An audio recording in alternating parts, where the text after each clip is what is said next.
Yeah, these moments will be etched in history, etched in the memories of every RCB fan.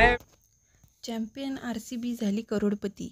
पराभूत पंजाबवरही पैशांचा पाऊस. कोणाला किती मिळाले?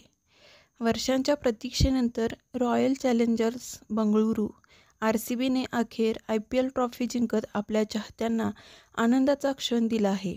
अहमदाबादमधील नरेंद्र मोदी स्टेडियमवर झालेल्या अंतिम फेरीत त्यांनी पंजाब किंग्सवर 6 धावांनी विजय मिळवत IPL 2025चं विजेतेपद पटकावलं आहे.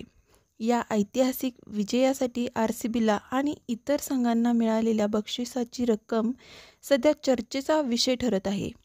अंतिम सामन्यात विराट कोहलीची शांत खेळी आणि संघाच्या गोलंदाजांनी दाखवलेली चोख कामगिरी यामुळे RCBचं स्वप्न पूर्ण झालं.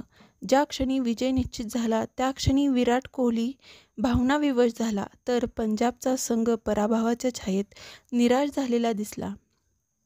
तरीही या सामन्यात सहभागी झालेल्या प्रत्येक संघाला भरघोस बक्षिसं मिळालेलं आहे. विजेता संघ RCB रॉयल चॅलेंजर्स बंगळुरू यांना 20 कोटी तर उपविजेता संघ पंजाब किंग्स 11 यांना 13 कोटी. तिसरे स्थान मुंबई इंडियन्सला 7 कोटी तर चौथे स्थान गुजरात टायटन्स 6.5 कोटी म्हणजे 6.5 कोटी. RCB विरुद्ध पंजाब किंग्स अंतिम सामन्यानंतर विजेता आणि उपविजेत्या संघासह इतर 2 प्लेऑफ संघांनाही कोट्यवधी रुपयांची बक्षिसं मिळालेली आहेत. यासोबतच पुरस्कार जिंकणाऱ्या खेळाडूंनाही भरपूर पैसे मिळाले. कोणाला किती रुपये मिळाले हे जाणून घेण्याची चाहत्यांना उत्सुकता असेल. IPLमधील विजेत्या आणि उपविजेत्या संघाव्यतिरिक्त आणखी 8 पुरस्कार दिले जातात.